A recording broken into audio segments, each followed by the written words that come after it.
다양한 외부 3D 에셋을 받아볼 수 있는 사이트를 알려드리고 엔진에 직접 적용시키는 방법까지 알아보겠습니다.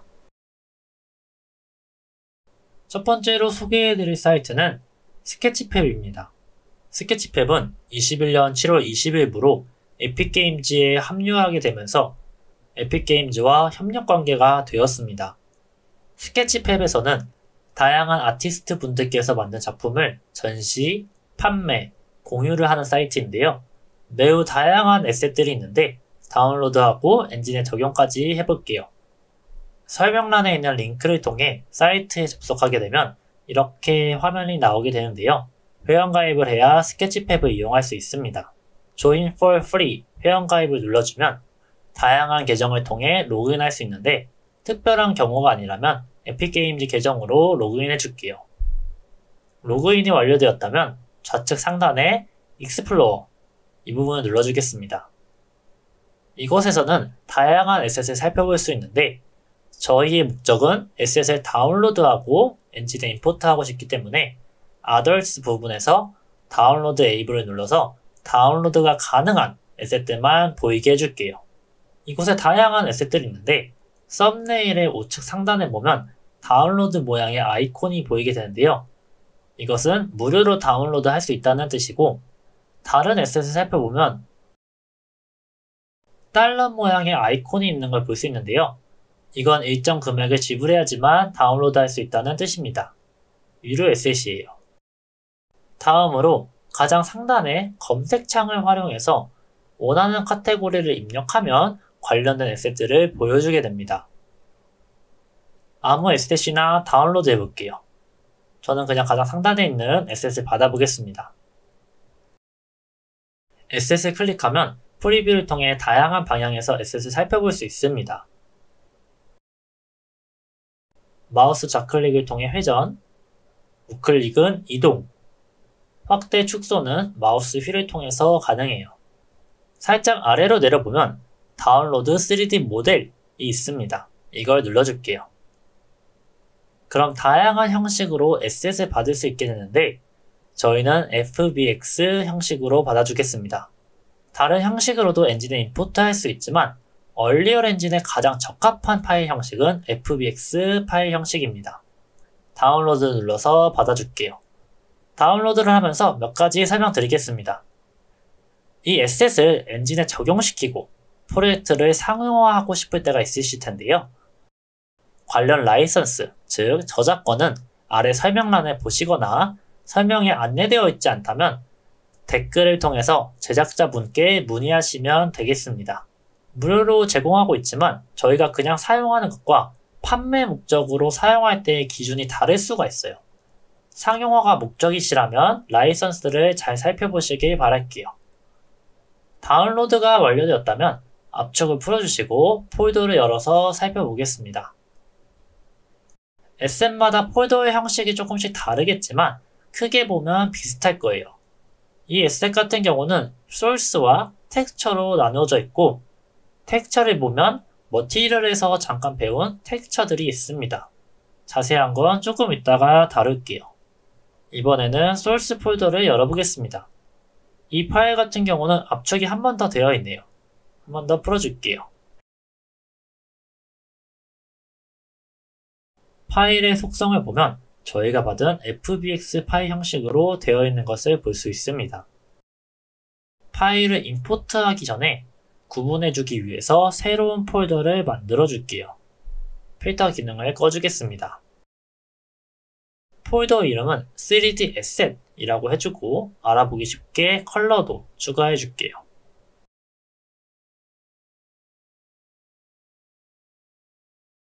스케치팹이라는 하위 폴더를 만들어 주시고 이곳에 임포트 해보겠습니다. 임포트 하는 방법은 크게 두 가지라고 말씀드렸죠. 첫 번째는 드래그 앤 드롭으로 가져오는 방법과 폴더 경로를 복사하고 콘텐츠 브라우저에 임포트 버튼을 눌러서 경로를 붙여 넣은 다음에 임포트 할 수 있어요. 다른 옵션은 크게 신경 쓰지 마시고 모두 임포트를 눌러줄게요. 혹여나 캐릭터 에셋을 가져오신 분들은 메쉬, 스켈레탈 메쉬 이 부분을 활성화해 주시겠습니다. 캐릭터 부분은 애니메이션 파트에서 보다 자세하게 다룰게요. 저는 캐릭터 에셋이 아니기 때문에 체크를 해제하고 임포트 해주겠습니다.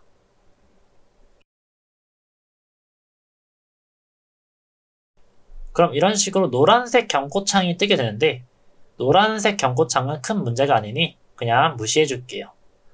에셋들이 임포트 되고 있고 하단에 컴파일도 진행되고 있습니다. 컴파일이 다 완료될 때까지 잠시 기다려 줄게요. FBX 파일 형식의 장점은 에셋의 머티리얼이 자동으로 적용되어서 임포트 된다는 장점이 있어요. 물론 텍스처는 일일이 적용시켜 줘야 됩니다. 텍스처도 가져올게요. 텍스처 폴더를 만들어 주시고 폴더에서 텍스처 파일들을 모두 가져오겠습니다.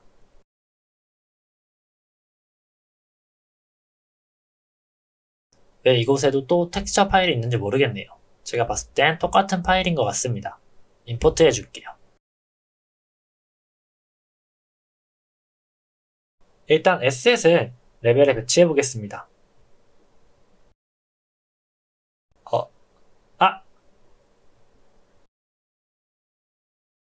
네. 여러분들 주기적인 저장은 필수입니다. 특히 에셋을 임포트한 다음에는 꼭 저장을 눌러주세요. 에셋의 머티리얼을 설정해 볼게요. 해당 에셋의 디테일 패널을 보면 머티리얼 부분이 있습니다. 머티리얼이 여러 개일 수도 있는데 이 에셋은 하나만 있네요. 머티리얼 엘리먼트라고 되어 있는 게 여러 개이신 분들은 모든 머티리얼에 적용시켜 주시면 되겠습니다. 머티리얼을 열어볼 건데 아이콘을 더블 클릭해도 되고 바로 오른쪽에 폴더에 돋보기 모양이 있는 콘텐츠 브라우저에서 탐색 아이콘이 있어요. 이걸 눌러주면 콘텐츠 브라우저에서 이 에셋을 바로 보여주게 됩니다. 더블 클릭해서 열어줄게요.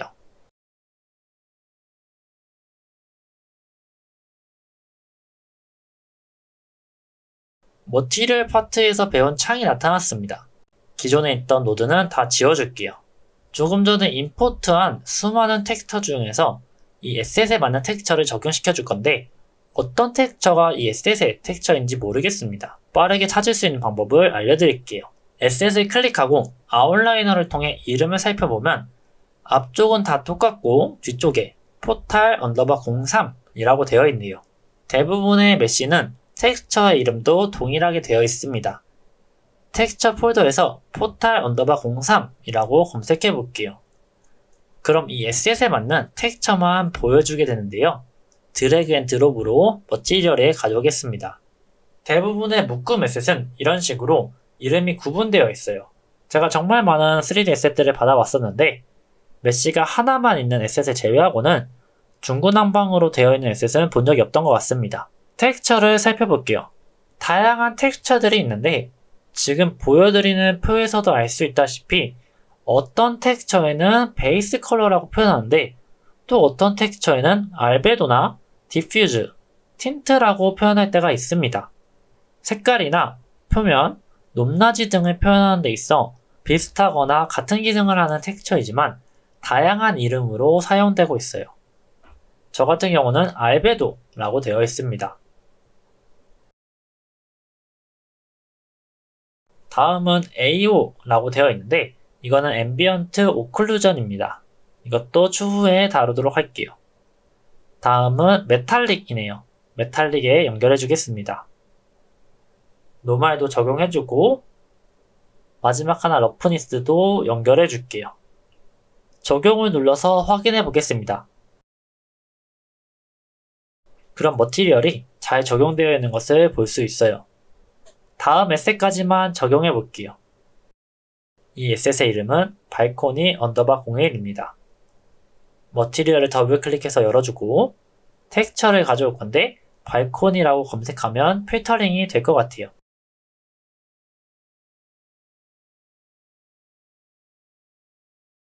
지금은 어떤 텍스처가 어떤 것을 표현하는지 잘 모르시겠지만 계속해서 하시다 보면 얼핏 봐도 어떤 텍스처인지 자연스럽게 알 수 있게 될 거예요.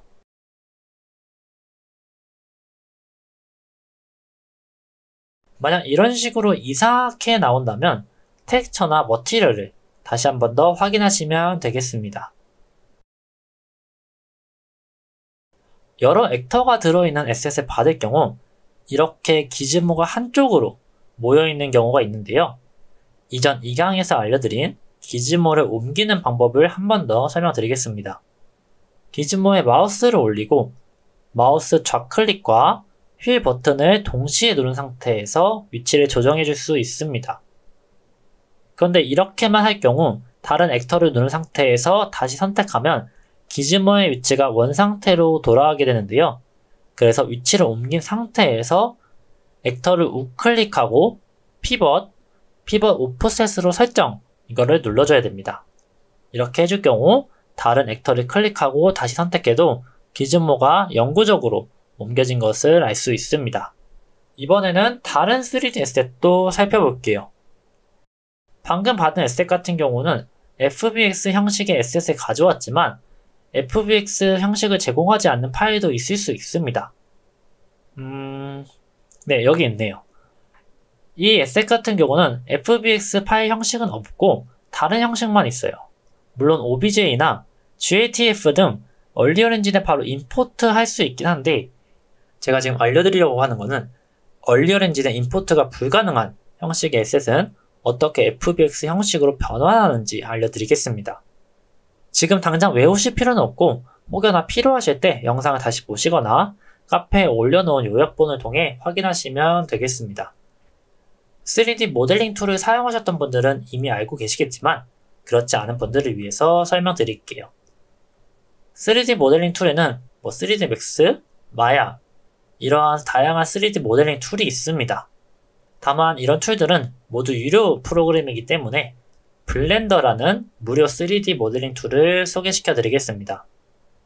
구글에서 블렌더라고 검색해 줄게요. 설명란에도 링크 첨부해 두겠습니다. 상단 다운로드를 눌러주시고 여러분들 PC 플랫폼에 맞는 파일로 블렌더를 설치해 주겠습니다. 버전은 크게 상관없어요.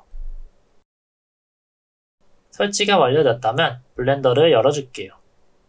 혹여나 블렌더가 영어로 되어 있으신 분들은 좌측 상단 에디트, 프리퍼런스 여기에 랭귀지 부분에서 한국어로 바꿔주겠습니다. 별도 저장 없이 닫아주면 변경되어 있을 거예요. 다음으로 파일에서 가져오기를 보면 다양한 형식의 파일을 불러올 수 있습니다. 3D 모델링 툴이기 때문에 웬만한 형식은 다 불러올 수 있어요. GATF 형식도 얼리얼 엔진에 직접 임포트할 수 있긴 하지만 FBX 파일 형식으로 변환하는 방법을 배워보겠습니다. GATF 형식으로 받아주고 동일하게 압축을 풀어주면 텍스처 파일과 GATF 형식의 모델 파일이 있습니다. 블렌더로 돌아와서 우측 상단에 있는 것을 보면 기본적으로 배치되어 있는 카메라, 큐브, 라이트를 모두 선택해서 지워줄게요. 그 다음에 파일, 가져오기, GATF 형식, 그리고 파일을 선택해 주겠습니다. 그럼 에셋이 모두 임포트 되었고 파일을 변환하기 전에 블렌더를 조작하는 방법에 대해서 간단하게만 짚고 넘어가겠습니다. 얼리얼 엔진과 조작 방법이 조금 다르긴 한데 금세 익숙해질 거예요. 마우스 휠을 누른 상태로 움직이면 회전이 되고 휠을 위아래로 움직이면 확대, 축소, 쉬프트 키와 마우스 휠 버튼을 동시에 누르면 화면이 이동됩니다. 이 정도만 아시면 간단하게 에셋을 둘러볼 수 있어요. 이번에는 FBX 형식으로 변환해 보겠습니다. 파일, 내보내기, FBX를 눌러줄게요. 기억하시기 편한 곳에 경로를 설정해주고 내보낼 이름은 3D Asset _ 테스트로 변경해주고 내보내주겠습니다. 우측 아래 FBX 내보내기를 눌러줄게요. 그럼 기존의 GATF 파일 형식이었는데 FBX 파일 형식으로 익스포트 되었습니다. 이 파일을 엔진에 임포트 해볼게요. 엔진으로 돌아가서 캡슐이라는 폴더를 만들어주고 임포트 해보겠습니다.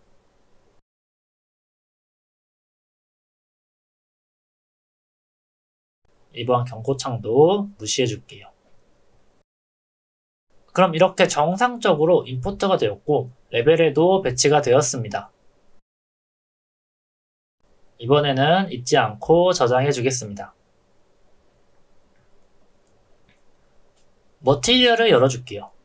이미시브 컬러와 노멀이 연결되어 있습니다. 베이스 컬러는 적합하지 않아서 지워줄게요.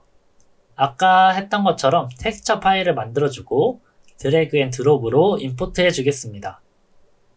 다시 저장을 해주고 머티리얼에 텍스처를 불러와 줄게요.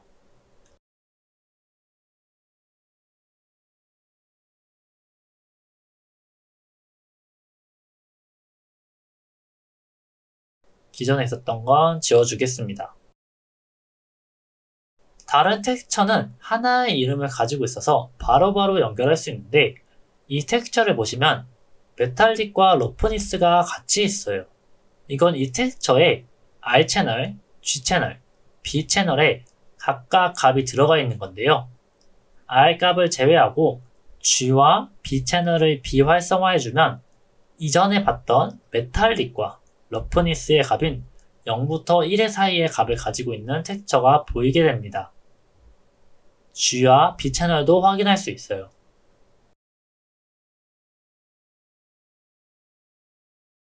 텍스처에 RGB 핀을 연결하게 되면 이런 식으로 표현하게 돼요. 전혀 구분되어 있지 않죠? 메탈릭과 러프니스가 어떤 채널에 있는지 알려면 직접 눈으로 확인할 수도 있지만 텍스처의 이름이 메탈릭 러프니스 순으로 되어 있습니다. 즉 RGB 순서대로 R 채널은 메탈릭, G 채널은 러프니스라고 보시면 돼요. 다양한 에셋을 사용하시다 보면 어떤 텍스처에는 이러한 형식으로 이름이 되어 있는데요. 레드, 그린, 블루 채널의 순서대로 값이 들어가 있다는 뜻입니다. 이렇게 하나의 텍스처에 여러 개의 값을 넣어줌으로써 메모리와 용량을 최적화해 줄 수 있는 거예요. 이 텍스처 같은 경우는 친절하게 메탈릭과 러프니스라고 적혀있기 때문에 R 채널에는 메탈릭, G 채널에는 러프니스를 연결해 주겠습니다. 네, 그럼 이렇게 잘 적용되어 있는 것을 알 수 있어요. 보편적으로 0과 1로 되어 있는 값들은 각각의 채널에 값을 넣을 수 있어요. 간혹 텍스처를 사용하다가 표기가 따로 되어 있지 않는 경우 한번 반대로도 연결해 보면서 체크해 보실 수밖에 없어요. 물론 계속해서 텍스처를 보다 보면 어떤 텍스처인지 금세 알게 될 거예요. 아직은 익숙하지 않으니 적절한 값이 들어가 있는지는 레벨에서 확인해 보시면 되겠습니다. 이렇게 외부 3D 에셋을 사용하다 보면 제가 알려드린 형식 외에 처음 보는 형식의 텍스처들을 마주하게 될 텐데요.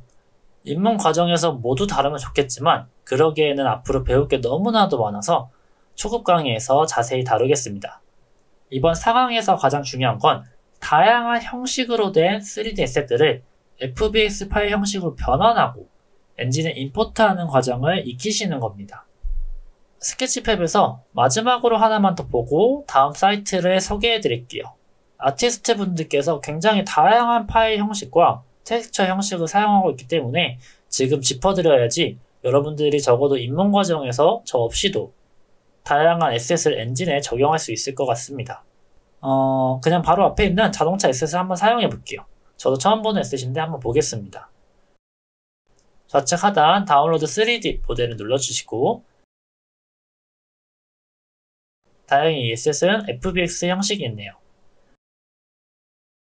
앞쪽을 풀어주고 보면 텍스처 파일과 FBX 형식의 에셋이 있습니다. FBX 파일이기 때문에 블렌더를 거치지 않고 바로 임포트 해줄 건데 그 전에 저장을 눌러주고 폴더를 만든 다음에 임포트 해주겠습니다.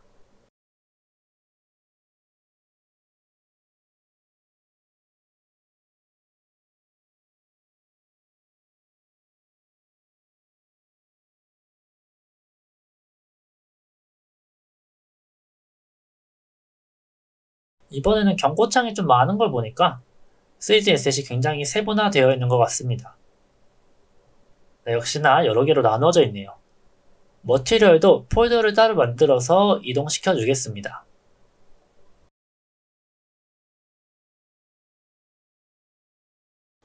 필터를 통해 머티리얼만 골라내주고 모두 선택해 주겠습니다. 방금 만들었던 머티리얼 폴더로 드래그 앤 드롭을 해주면 창이 하나 뜨게 되는데 여기로 이동, 이거를 눌러줄게요. 텍스처, 머티리얼, 스태틱 메쉬를 모두 구분시켜 놓았습니다. 조금 전에 봤던 에셋처럼 하나의 스태틱 메쉬로 묶어서 제공해 주시는 분들도 있지만 이렇게 디테일하게 하나하나씩 나눠서 제공해 주시는 분들도 있습니다. 이 메쉬 같은 경우는 자동차 휠인 것 같고 이 메쉬는 타이어 같습니다. 그런데 이렇게 하나하나씩 SS 레벨에 배치하고 맞춰줘야 하는 것처럼 보이는데 사실 그렇지 않습니다. 모든 스태틱 메쉬 SS를 전체 선택하고 레벨을 그대로 드래그 앤 드롭 해볼게요. 그럼 어떤가요? SS들이 자연스럽게 배치되었어요. 하나씩 클릭해보면 모든 스태틱 메쉬의 기즈모의 위치가 동일한 곳으로 되어 있다는 것을 알 수 있습니다. 3D 모델링 툴에서 SS를 추출할 때 모든 메쉬의 기즈모 위치를 같은 곳으로 설정하고 내보냈기 때문인데요. 그래서 굉장히 편리하게 배치할 수 있습니다.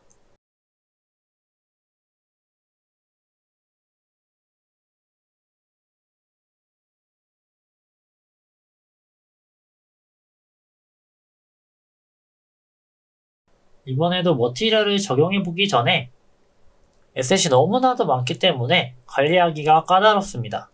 하나의 폴더로 한번 묶어볼게요.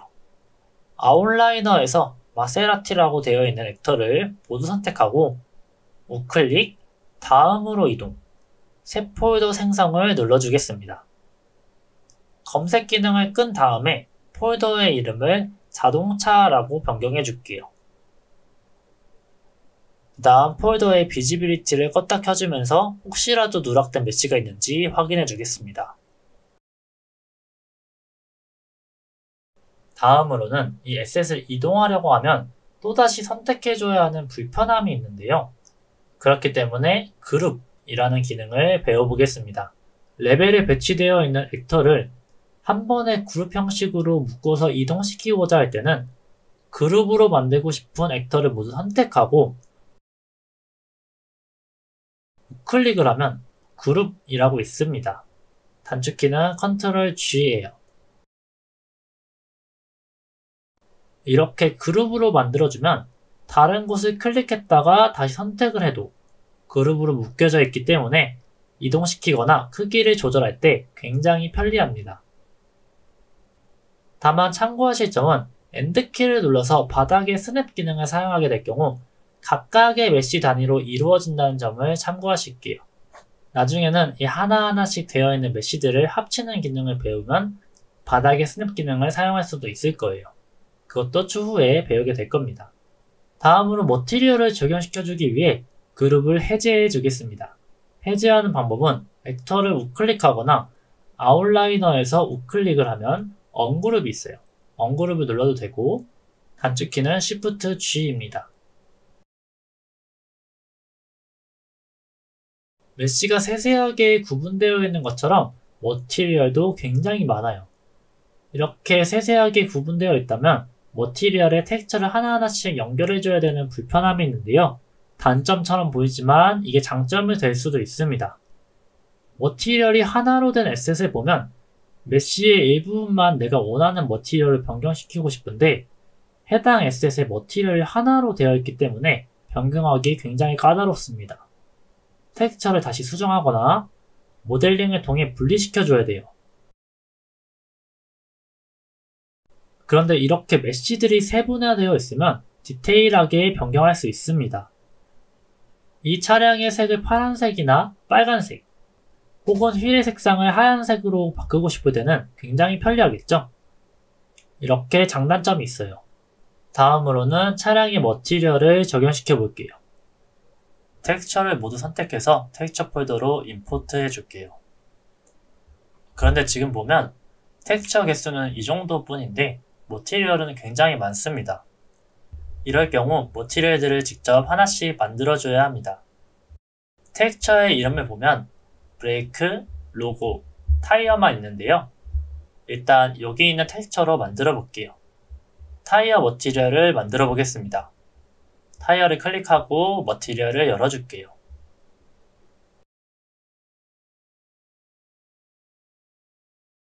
베이스 컬러와 노멀을 연결해주고 보겠습니다.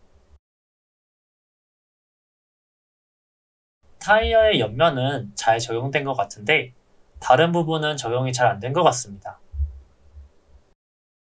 이 텍스처도 같이 연결해주면 될 것 같습니다. 머티리얼 파트에서 배웠던 멀티플라이 노드를 통해 연산시켜 줄게요. 그럼 이렇게 잘 적용이 되었습니다. 다음으로는 로고를 처리해 볼게요. 하나의 로고는 바퀴의 휠이고 하나는 앞쪽에 있는 로고입니다. 이 메쉬인 것 같아요. 로고도 처리해 줄게요.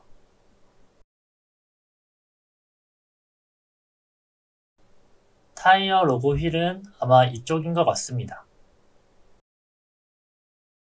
브레이크도 마저 처리해 줄게요.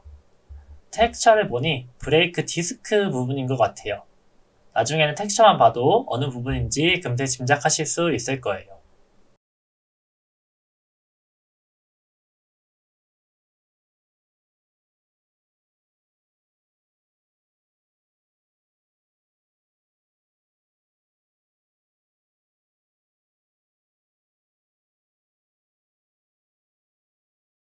에셋에 있는 텍스처를 모두 사용해 주었는데 아직 완성되지 않았습니다. 다른 부분들은 특별한 형태를 가지고 있지 않으니 직접 하나씩 만들어 볼게요. 가장 넓은 부분을 한번 보겠습니다. 베이스 컬러를 변경해 보았을 때 차량의 바디 색상을 결정하는 부분인 것 같아요. 머티리얼 이름도 바디라고 되어 있습니다. 스케치패 프리뷰의 차량 바디 머티리얼을 보니 은색의 광택이 나는 크롬 재질인 것 같아요. 이전 강의에서 얼리어렌지 공식 문서에서 제공하는 각 재질마다의 RGB 값에 있는 링크를 알려드렸었는데요. 여기에도 크롬이 있습니다. 크롬은 이러한 값을 가지고 있네요. 크롬은 금속 재질에 매끄럽고 광택이 나기 때문에 메탈릭은 1, 러프니스는 0.1 정도의 값을 줄게요.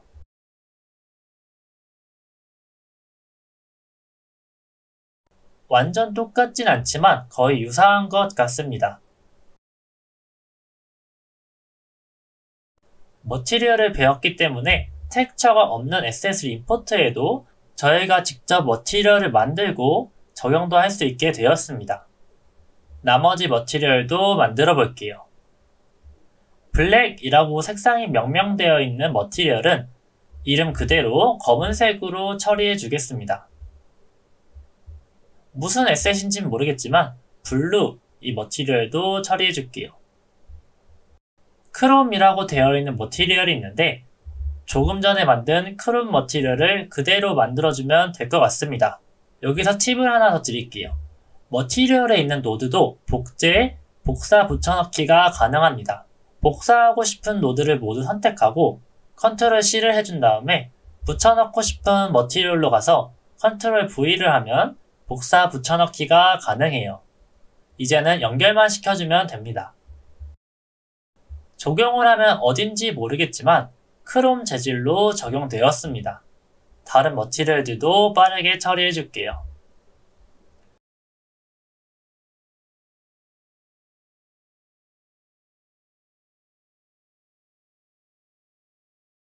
어느 정도 적용이 된 것 같은데 제가 왜 이렇게 하나씩 짚어드리려고 하냐면 추후 여러분들께서 투명하거나 반투명한 유리와 같은 재질을 머티리얼로 만들어야 하는 상황이 오게 될 텐데요.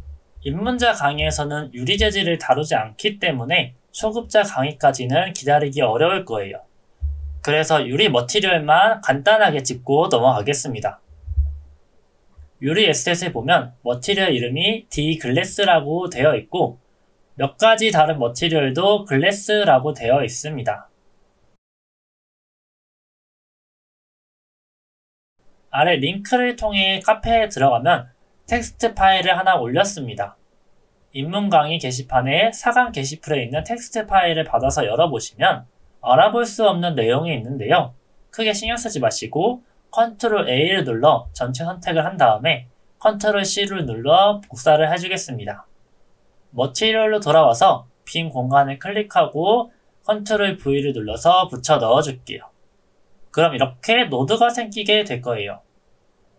기존에 있었던 노드들은 지워주고 하나씩 연결해 볼 건데 그 전에 이 노드를 클릭을 해주고 좌측 디테일 패널을 보면 머티리얼에서 블렌드 모드가 있습니다. 이걸 트랜스루센트로 바꿔줄게요. 이렇게 해주면 이 노드가 입력받을 수 있는 부분이 달라지게 되는데요. 블렌드 모드를 통해 이 머티리얼이 투명한 재질로 만들 수 있게 해주었기 때문입니다. 노드를 연결해 볼게요. 가장 위에 있는 건 베이스 컬러, 두 번째는 러프니스를 연결해 주려고 하는데 연결을 해도 활성화가 되어 있지 않아서 적용되지 않습니다. 다시 한 번 더 노드를 선택하거나 빈 공간을 클릭하고 디테일 패널을 쭉 내려보시면 라이팅 모드가 있습니다. 라이팅 모드에서 가장 아래쪽에 있는 Surface Forward Shading 이걸로 변경해 줄게요. 라이팅 모드를 이렇게 변경해 줌으로써 빛을 받았을 때 이 머티리얼이 투명한 재질을 표현하면서도 거칠기도 같이 표현할 수 있게 해주는 모드입니다. 이렇게 블렌드 모드나 라이팅 모드 같은 경우는 추후에 초급 강의에서 보다 자세하게 다루겠습니다. 계속해서 보면 멀티플라이는 이미시브 컬러, 마지막 하나 떨어져 있는 노드는 오파시티에 연결해 주겠습니다. 그리고 적용 및 저장을 해주고 볼게요. 어떤가요? 유리 재질로 변했죠? 그런데 아직 안쪽에서 보면 머티리얼이 안 보입니다. 다시 머티리얼로 돌아가서 디테일 패널에서 양면이 있습니다. 이 양면을 활성화해주면 반대편에서도 머티리얼이 보이게 돼요. 간혹 퀵사이 브릿지에서 에스tet을 받았는데 반대편에서는 재질이 보이지 않는다면 이 양면을 활성화해주면 반대편에서도 재질이 보이게 됩니다.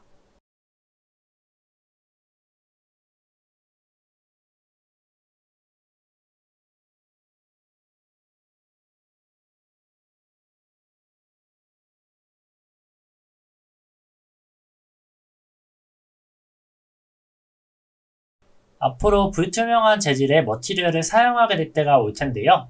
초급 강의 전까지는 제가 드린 머티리얼을 사용하고 계시면 되겠습니다. 다른 유리 부분도 적용시켜 볼게요. 원래는 머티리얼을 하나하나씩 열어서 노드를 배치하고 적용시켜줘야 되는데 저는 앞으로 이 에셋을 사용하지 않을 거기 때문에 방금 만들었던 D-글래스 머티리얼을 다 적용시켜 줄게요.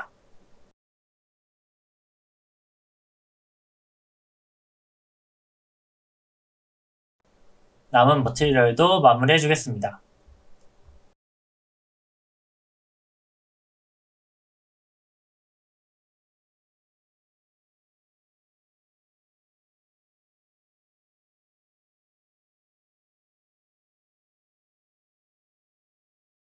네, 이렇게 완성이 되었어요. 생각보단 어렵지 않죠?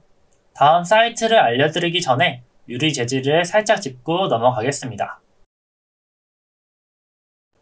콘텐츠 폴더에 머티리얼 폴더를 만들어 줄게요.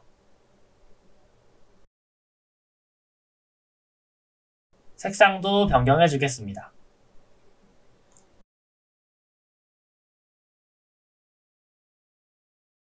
이곳에 머티리얼을 하나 만들어 줄게요. 이름은 m_glass라고 해주겠습니다. 조금 전에 유리 재질을 만들었던 것과 동일하게 텍스트에 있는 값들을 복사하고 붙여 넣어 주겠습니다. 한 번 더 노드를 선택하거나 빈 공간을 선택하고 블렌드 모드는 트랜스루센트, 양면 활성화, 라이팅 모드에서 Surface Forward Shading 이걸로 변경해 줄게요. 3벡터는 베이스 컬러, 러프니스는 러프니스, 멀티플라이는 이미시브 컬러, 중간 노드는 오파시티에 연결해 주겠습니다.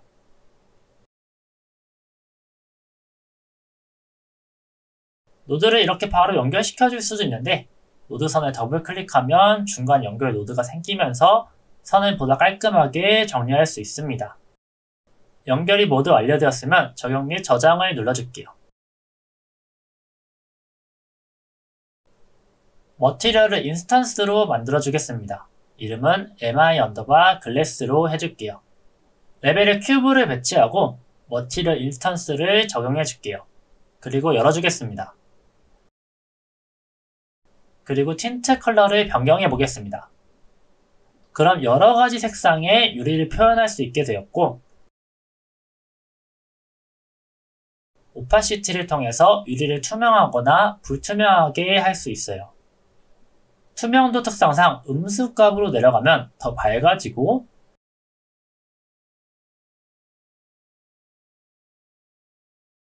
값을 계속 올리게 되면 점점 어두워집니다. 다음 러프니스는 표면의 거칠기를 조절할 수 있고 또한 스파이럴 블러는 유리를 뿌옇게 블러 처리할 수 있는 값이에요. 조금 더 불투명해지는 거죠.